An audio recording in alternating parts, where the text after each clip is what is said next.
morning, everybody. Get excited. We're going to talk about what I believe is one of the most important use cases for our favorite technology, blockchain. Less so for crypto, but we can argue about that afterwards. I'm joined by two people who are in the thick of it from very different perspectives.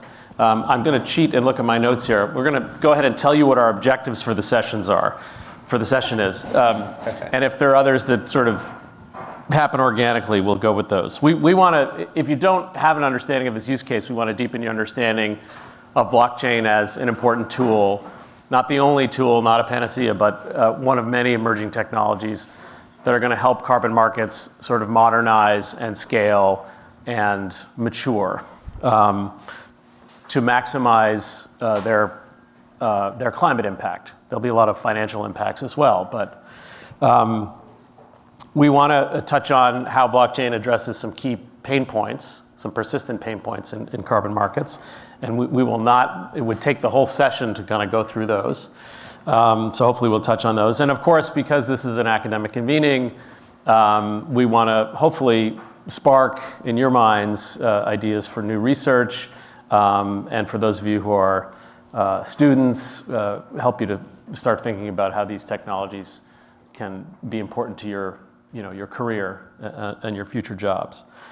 The body of work for both of you is impressive. I will say that Jillian and I have only met recently, so your impressiveness is sort of secondhand.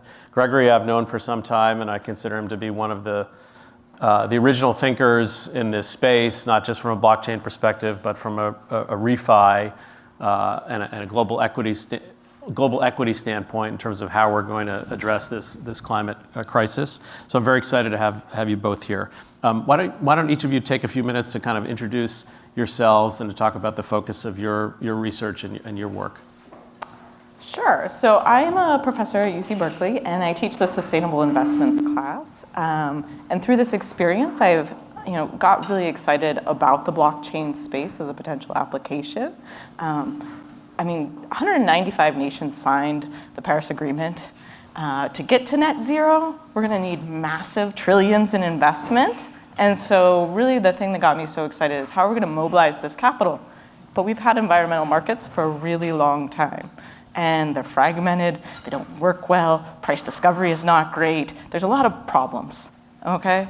What blockchain might be able to do, and sort of what gets me so excited about it, is that you could finally perhaps bring together and get suppliers who may be farmers in emerging markets to capital that is locked up in the United States or in other places with institutional investors. And so creating that requires interoperability. It requires a lot of fun stuff that everybody who might be a developer out here could help and work with. And that was really what brought me into the space. And then the more I learned about it, the more optimistic I actually became, and have been working now on a research paper related to it.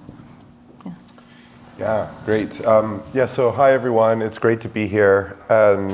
So at Regen Network, maybe even going one step, I don't know if the right word is deeper, from what Jillian was just saying, is just our inspiration has really been to realign the basic monetary, financial, economic relationship between human society and ecosystems. Currently, we live in a world in which the dominant economic incentives are to extract as much value as quickly as possible from the system in which an individual or a business is embedded. And those systems are our agricultural systems, our forests, our oceans, and we call this the tragedy of the commons oftentimes. I think that's really lazy thinking. This is a tragedy of markets, fundamentally, right? And so at Regen Network, and this sort of emerged out of a lot of work that I did before founding Regen Network, which was working with smallholder farmers and large corporate procurement processes, what we call supply chains, to really change that relationship so that both stakeholders could be appropriately valuing the ecological foundation of their deal making. Their economic relationship, all of our economic relationships, rest on the foundation of ecological health. And so that as a foundation then stacks up to the climate crisis, the biodiversity crisis. There's all of these environmental crises that are coming from that root problem of the way that we symbolize value and what we determine as value, and then how that sort of layers up into contract law and monetary policy and finance.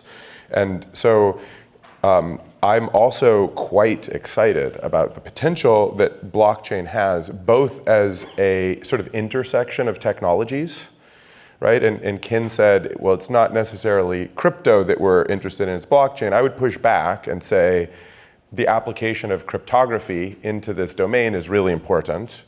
Maybe not the sort of like crypto, like naive cryptocurrency per se, but the application of cryptography is really important. And the creation of these new digital institution types that we call blockchains, where communities of people are maintaining consensus, computational consensus, like digital state, these digital state machines that we can then program, right, is a really powerful institution type, especially if you start to think about that state machine, that digital state machine, relating to an ever upgrading, in quotes, digital twin of ecosystems and the ecological health that underpins the contracts and financial arrangements that people are making about, say, agricultural landscapes or forestry, right? And so those are just sort of like laying the foundation of the domain. I think we'll get more into some of the details, but hopefully that's helpful. Why don't we pick up on that? Because, you know, we've seen some of the limitations for these technologies in another impact use case, financial inclusion. For underbanked, I think there's some, there've been some promising applications. For unbanked, it still seems unclear that these technologies are a useful intervention, or the intervention that you should prioritize for impact, right? So we're still waiting for that. So I'm curious. Here we are in Toronto, a G7 capital. I think somebody called it a blockchain capital yesterday, which I think is credible. We're in the global north. How does what you're talking about, and how do these technologies connect directly or indirectly to the stakeholders in these global south communities where natural capital assets are so critical, and turning if not the tables, turning the dial from extractive and exploitive to restorative and productive? What are the ways in which these technologies are going to be helpful to the equity question? Yeah, well, first I'll say they aren't necessarily. It's in how we use them, right? So there isn't like any magical blockchain fairy dust to sprinkle on the problem and like snap our fingers and click our heels and it's done. This requires dedication at an institutional level and at an individual level to sort of approaching this in the right way, right? But with that said, there are two main ways. So number one is blockchain allows us to revolutionize the process of verification, or we might call sense making. So from an epistemic perspective, the dominant way that we as a society come to what we believe is true is from a very top-down, rigid, and bureaucratic structure in which people who are sort of have authority to make a statement about truth tend to have a lot of incentive to defend themselves even when they're wrong. And I'm sure all of you have experienced that within academia. It's sort of this is a societal approach.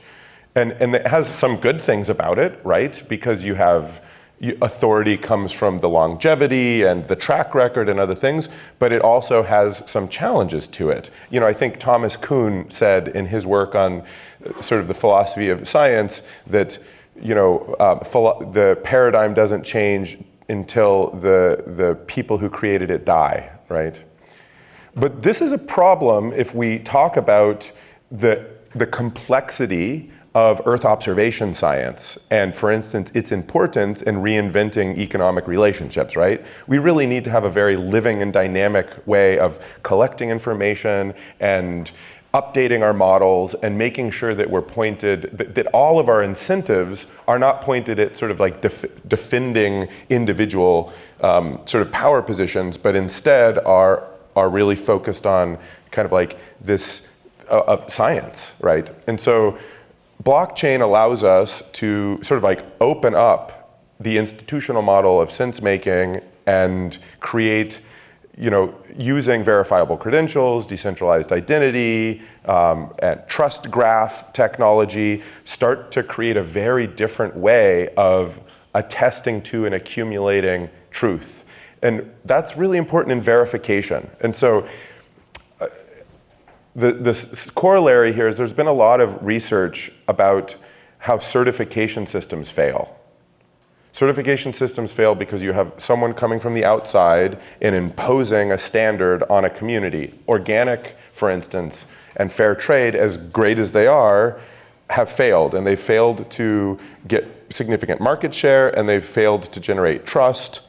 And that's because if you go spend time, it's an imposition. Whereas there's a lot of great work on participatory guarantee systems, peer-to-peer verification systems, and of course Eleanor Ostrom's work on commons, right, which is foundational. If communities come together and set their own standards and then communicate with each other about how they're going to monitor it, it is radically more effective at generating a trust situation. So blockchain enables us, and I want to get to the second one, and I'm sorry I'm rambling a little bit, but blockchain enables us to create those participatory certification processes and to have everyone have equal footing in the information ecology that's being built, right? It's a radical transformation from this sort of top-down approach to a much more horizontal approach, which gives us an increase in fidelity and certainty in complex situations. And then the second thing, which is just as important, is that if done right, blockchain enables different stakeholders also to have an ownership stake in the system of exchange, whether it's information exchange or value exchange. And if we're going to be building a new economy based on natural capital, based on ecological health, based on the successes of carbon removal, for it to be credible, legitimate, and effective, the actual system of exchange that is facilitating those transactions is going to need to be co-owned by land stewards and scientists and workers' cooperatives that are responsible for the verification, the monitoring, the standard setting, and the actual work output. And if it is sort of just an institution that's financializing these things using top-down certification processes, will sort of forever be in this losing battle of not good enough information, imposition of standards that nobody buys into, and value extraction, actually undermining the opportunity for markets to have real impact for these environmental crises. Thank you for that incredibly rich and somewhat economically radical answer. I want to come back to you later and ask you about a real-world example that with some of these dynamics at play that gives you optimism. You said all of that without talking about governance per se. You didn't say DAO, which at a blockchain conference is impressive. But Jillian, I know that in your work you have looked at the role of governance and how organizations and companies perform, whether they're meeting shareholder expectations, including potentially ESG objectives. Can you share with us some thoughts on sort of the human elements, aspects of what Gregory's talking about? Right. So I love some of his comments about the transparency, this need for credibility. There has been a lot of problems there. Where that brings up to though, where I might depart, is to say, hey, the capital that you need to move is really old school traditional capital. Okay, and you're not going to move old school traditional capital with radical thoughts. Like, I think this is part of why. So what do we really need to finance here? We need to finance clean energy, right? Okay, fossil fuel is obviously incentivized, it is subsidized, it has a lot of remarkable properties, and Exxon versus Tesla somehow got added to an index because we look at certain ESG metrics in this world. So I think where you're going to start, and what we've started to see in some of the shareholder activism lately, is I think last year 147 of the sort of say on pay votes and looking at CEOs' pay packages are now getting tied to ESG metrics. Okay, when you can measure this better, right, and you can actually credibly know where things are going, we might be able to actually offset or to do renewable energy credits or RECs. All of these types of things will start to slowly move things. It's more slow than I think anybody would really want. And the other thoughts that I have on sort of building on sort of what he has said is to think about, yes, where are the examples we have right now? And so you were saying about DAOs. So ClimaDAO was actually one of my first introductions, and they also run the platform Carbon Mark. To a solution that is a blockchain-based solution.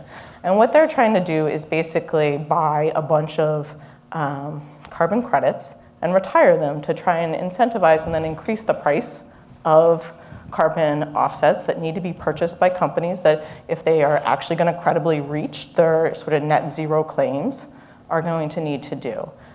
There's an alternative too, which is the flip side, sort of the more, for people who are familiar with it, Scope 1 emissions are, what you're producing. Scope 2 is actually the stuff that's sort of around it. So if you're heating a manufacturing plant, that would be that. And so Scope 2 is really trying to deal with this, like how you're heating that manufacturing plant and thinking about where you might need, say, renewable energy credits there. And then you also have Scope 3, which is sort of everything in your supply chain.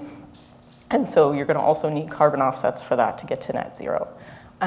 So thinking through that process, when we have a market that is transparent, that is credible, that can actually bring in retail people who might be interested in this space, then you get this stakeholder, which was his other thing. And so I want to so I saw ClimaDAO first, and I helped them with their governance.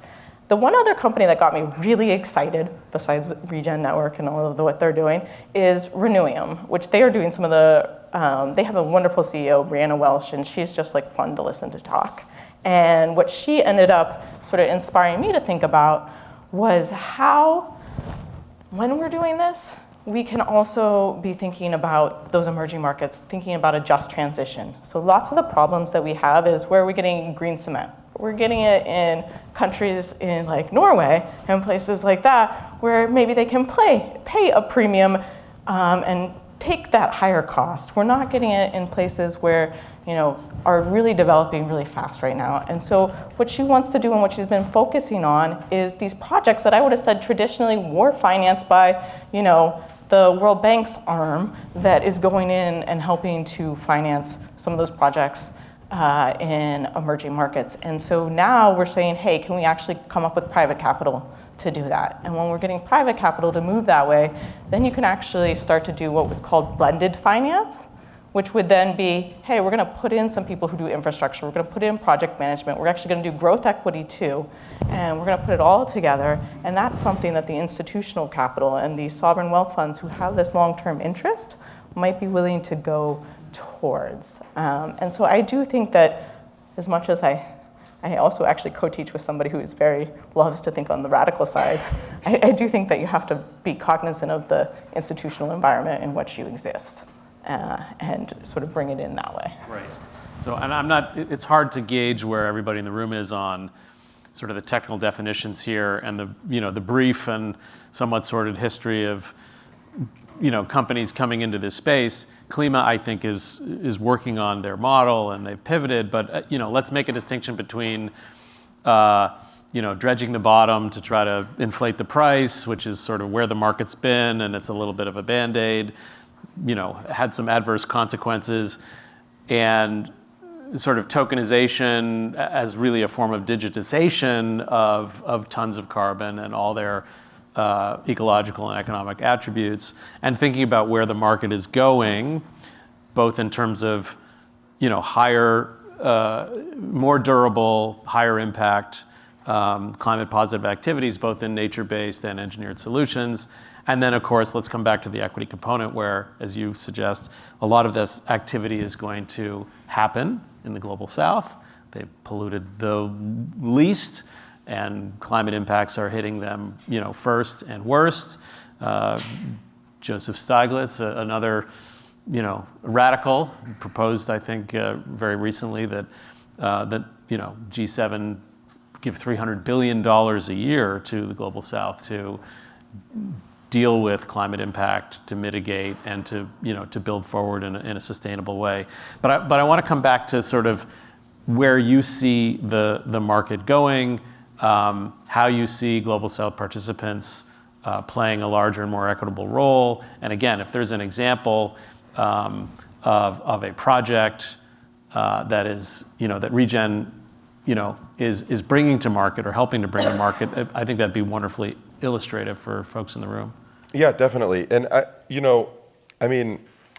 boy, I don't love getting painted as the radical in the room. I think what I'm saying. I said that lovingly. No, but I just to level set, I think what I'm saying here is just common sense, right? It shouldn't be radical, and if we're resistant to it, the institutions that are resistant to this are going to all go out of business. So what I'm saying here is, we have institutional clients. I think Regen Network has sold and retired more carbon than Klima for sure, right? And so there are significant, right? There are also going to be people who are really resistant to this, but in order for the market formation to work, it has to be based on systems that give us legitimacy and credibility.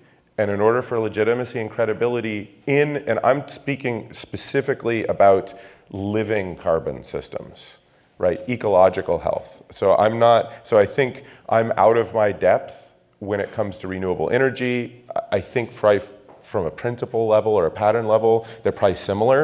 But when you're talking about stewardship of natural capital, you really need the inclusion. What's been missing is the actual inclusion of the stewards into the process of verification and ownership. And without that, I actually think, and I don't think that's so radical. I think that's, anyway. So let's talk about some examples, right? So I think, thinking about the global south, so we have over 40 different groups spread all over the world, many of them in the global south, developing what we call eco-credits. And I would define eco-credits as sort of this symbol of right relationship between a group of stakeholders and a specific place. Usually that is denominated in carbon outcomes, right? Because that's where a big part of the market is. But just to be clear, there are also, and the examples that I want to talk about right now are actually denominated in biodiversity quantification. Because when we denominate in carbon, there's a debate happening. There was sort of like a subprime carbon collapse, right? Which was, I think, in some part kicked off by our friends at KlimaDAO, but it was coming anyway, so they did us all a favor, right? In which there's these debates about baselines and avoided emissions or not avoided emissions and matching the appropriate scope and all of these, because it's complex and we're trying to simplify something complex into a single unit. Okay. Biodiversity doesn't necessarily get us beyond any of that complexity, but it does offer us a new domain, specifically when it comes to conserving the world's most biodiverse and arguably valuable from an ecosystem function landscapes. Parts of the heart of the Amazon have trouble getting financed until there's a road going in. And once there's a road going in, it is too late to save those primary forests. Okay, enter the concept of biodiversity crediting, where we're assigning value based on not necessarily sort of like the proven threat when a road is getting bulldozed in and you're within 200 meters of it or whatever the current rules are for avoided emissions in REDD+, but instead sort of the relational and intrinsic value of those biodiversity sources for our whole planet. Okay, so in one case, we've been working for quite some time, and there's a whole body of work predating us with indigenous peoples who are stewarding land, like hundreds of thousands of hectares of landscape, and in active territorial defense, because there's active incursions, illegal logging, mining, petroleum, and meanwhile, they're dealing with these questions of how do I, they live in a monetary economy. Even if they may be now, they're in the heart of the Amazon, they still need to pay for healthcare. They need to, now they get forced to go to school. They have to pay for school materials. So they are in this sort of classic game theory prisoner's dilemma in which they're sort of like, well, either we cut down our forest or we what? What's the alternative to be making income? And so the idea of creating these biodiversity credits, in this case based on keystone or umbrella species, jaguar habitat preservation, and being able to sell those specifically to buyers to fund the cost of doing territorial integrity processes, monitoring processes, and sort of like get a basic income essentially to take care of needs, is actually, it works really quite well, right? And so we're in beta pilot with a couple of different communities. There's buyers, there's the communities. I don't want to talk too much about the details because it's also sensitive, right? And so we're in processes in which this is sort of educating you all that that's happening, but not trying to sort of like sell it as a shiny object that's done. Just to say, these are living laboratories and pilots in which there's a lot of sensitivity across the board. So we have limited time, and I think questions can come to us at the break individually. But Jillian, I wonder, in your research and your advising of Klima, I mean, if a lot of this is about maturing the market, restoring trust in the market, enabling participation in the market, again, in a way that is financially beneficial, but also impactful for the climate. If you had John Doerr's money at Stanford, and you had a team of researchers who could look into the role of these technologies in helping this market to reinvent itself, what are some of the topics you would have people go after? So I think that decentralization and sort of a lot of these ideas about democratizing everything sometimes goes down to the system where you don't actually appreciate or like regulation, right? We want it to be borderless. Why is there all this regulation? We heard yesterday, very harsh on the SEC.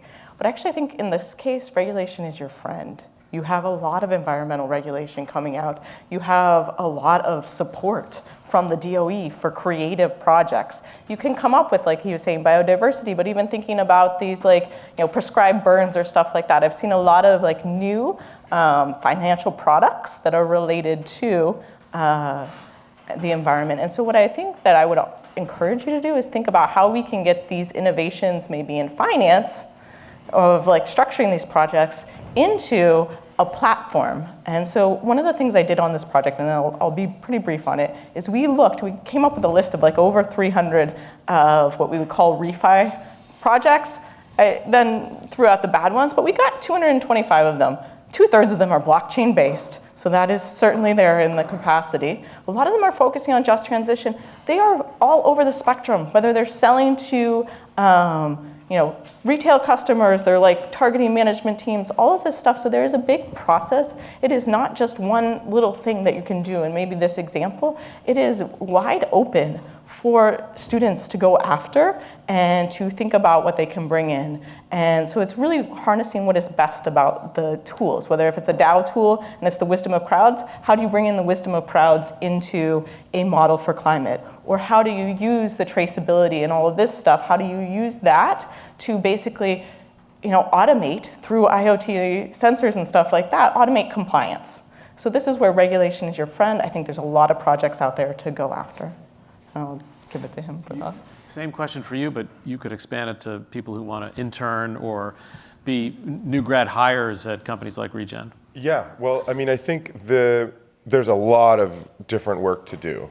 But the work that is, I think, from my perspective, most important is similar, which is leaning in to the process of innovating not just new financial mechanisms, new credit types, but also the basic infrastructure that allows people to be much more efficient in creating contracts based on ecological health. And there's a stack of work that needs to happen there that is now facilitated by large language model, by blockchain, by advanced Earth observation, by IoT. And when you start to think about this multi-stakeholder contracting framework in which the agreement is taking place based on a common consensus about ecological health, that's the future that then relates to all of these, the instrumentation of that into credit types, into bonds, into a whole family of financial agreements